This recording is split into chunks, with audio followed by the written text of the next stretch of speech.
12 अगस्त ये सिर्फ एक तारीख नहीं है, ये वो दिन है जब संसद में एक ऐसा बिल डिस्कस होगा जिसने भारत की राजनीति से लेकर अमेरिका तक हलचल मचा दी है। एक अमेरिकी कांग्रेसमैन कहता है कि ये कानून ईसाइयों पर सीधा हमला है। भारत सरकार कहती है ये हमारा इंटरनल मामला है, आपको बोलने का हक नहीं। और बीच में फंसे हैं हजारों एनजीओज, चर्च, अस्पताल और स्कूल, जिनका पूरा वजूद विदेशी फंडिंग पर टिका है। सवाल ये है, आखिर इस बिल में ऐसा क्या है जो इतना बड़ा तूफान खड़ा कर रहा है। नमस्कार दोस्तों, मैं हूं कल्पना वर्मा और आप देख रहे हैं बैठक। और आज हम बात करेंगे foreign contribution regulation amendment bill 2026 की, यानी FCRA बिल की, जो अभी भारत की सबसे विवादित लेजिस्लेटिव कहानियों में से एक बन चुका है। सबसे पहले समझते हैं कि FCRA है क्या। फॉरेन कंट्रीब्यूशन रेगुलेशन एक्ट ये वो कानून है जो तय करता है कि भारत में कोई व्यक्ति, संस्था या ऑर्गेनाइजेशन विदेश से पैसा ले सकता है या नहीं, और अगर ले सकता है तो किन शर्तों पर। ये कानून 2010 में बना था और इसका मकसद था फॉरेन फंडिंग पर नजर रखना, ताकि कोई पैसा देश की सुरक्षा या स्थिरता के खिलाफ इस्तेमाल ना हो। दोस्तों, ये समझना भी जरूरी है कि FCRA कोई नया या अनजान कानून नहीं है। इसे लेकर पहले भी कई बड़े विवाद हो चुके हैं। 2009 में एमनेस्टी इंटरनेशनल जैसी बड़ी संस्था को अपने भारत के दफ्तर इसी कानून के तहत बंद करने पड़े थे। इसके बाद ग्रीन पीस इंडिया और कई विदेशी चैरिटी ऑर्गेनाइजेशन पर भी अलग अलग समय पर FCRA के तहत कार्रवाई हो चुकी है। यानी विदेशी फंडिंग को लेकर सख्ती कोई नई बात नहीं, बल्कि एक लंबे समय से चला आ रहा पैटर्न है, जो अब एक नए, कहीं ज्यादा व्यापक रूप में सामने आ रहा है। अब आता है 2026 का ये नया अमेंडमेंट बिल। ये बिल पहली बार 25 मार्च 2026 को लोकसभा में पेश किया गया था। इसके बाद इसे लेकर इतना विरोध हुआ कि सरकार को इसे कुछ समय के लिए रोकना पड़ा।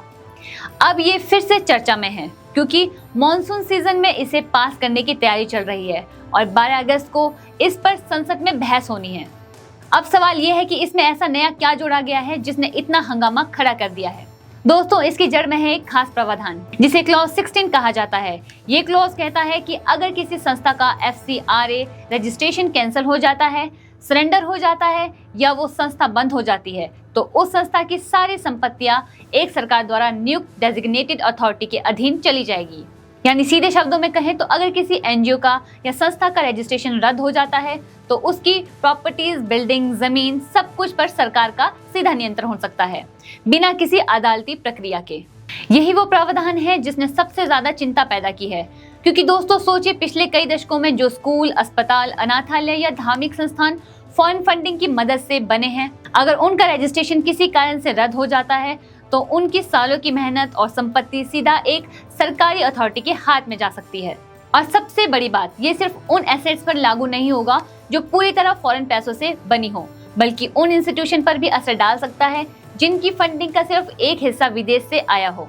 अब बात करते हैं उस कम्युनिटी की जिसने इस बिल के खिलाफ सबसे ज्यादा आवाज उठाई है, यानी भारत का ईसाई समुदाय। Catholic bishop conference of India यानी CBCI ने इस मामले में सबसे बड़ी भूमिका निभाई है। जून 2026 में CBCI का एक 10 संसदीय डेलीगेशन खुद गृह मंत्री अमित शाह से मिला था और उन्हें एक मेमोरेंडम सौंपा था। इस मेमोरेंडम पर CBCI प्रेसिडेंट कार्डिनल एंथनी पुला और सेक्रेटरी जनरल आर्कबिशप अनिल कोटो के हस्ताक्षर भी थे।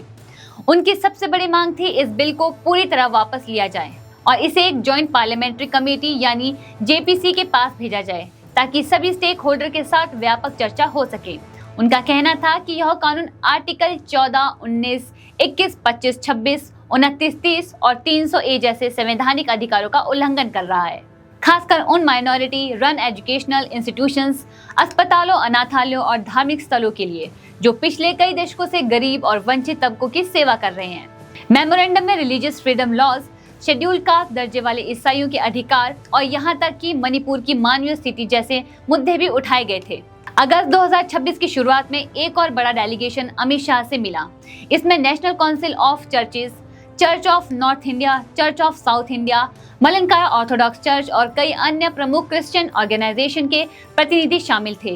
इस डेलीगेशन ने खासतौर पर यह चिंता जताई कि जो इंस्टीट्यूशंस मुख्य रूप से घरेलू दान, लोकल कम्युनिटी के पैसों और CRS फंड से चलते हैं, अगर उनमें फॉरेन फंडिंग का सिर्फ एक छोटा हिस्सा भी हो तो पूरी संपत्ति जब्त होने का खतरा बना रहेगा। यानी दोस्तों, डर सिर्फ बड़े फॉरेन फंडेड इंस्टीट्यूशन को लेकर नहीं, बल्कि हर उस संस्था को लेकर है जिसने कभी भी थोड़ी बहुत विदेशी मदद ली हो। दूसरी तरफ गृह मंत्री अमित शाह ने इन चिंताओं का सीधा जवाब दिया। सोर्सेज के मुताबिक उन्होंने डेलीगेशन को यह भरोसा दिलाया है कि यह कानून ईसाई समुदाय के खिलाफ नहीं है और कहा गया है क्रिश्चियन ऑर्गेनाइजेशन को मिलने वाला फॉरेन फंडिंग कुल कंट्रीब्यूशन का सिर्फ एक छोटा हिस्सा है। उन्होंने ये भी कहा कि ये नया कानून रेट्रोस्पेक्टिव तरीके से लागू नहीं होगा, यानी पुराने मामलों में इसका असर नहीं पड़ेगा। जब डेलीगेशन ने देश के अलग अलग हिस्सों में ईसाइयों पर हुए हमलों का मुद्दा उठाया तो शाह ने उन्हें एफआईआर दर्ज कराने और स्थानीय पुलिस से संपर्क करने की सलाह दी और भरोसा। अब दोस्तों, इस पूरी कहानी में एक अंतर्राष्ट्रीय मोड़ भी आया है। अगस्त की शुरुआत में अमेरिका के एक कांग्रेसमैन राइले मूर ने इस बिल पर सीधा हमला बोला। उन्होंने इसे ईसाइयों पर स्पष्ट हमला करार दिया और चेतावनी दी कि अगर ये बिल इसी रूप में आगे बढ़ता है तो इसका इंडियन यूएस द्विपक्षीय संबंधों पर भी गंभीर असर पड़ सकता है।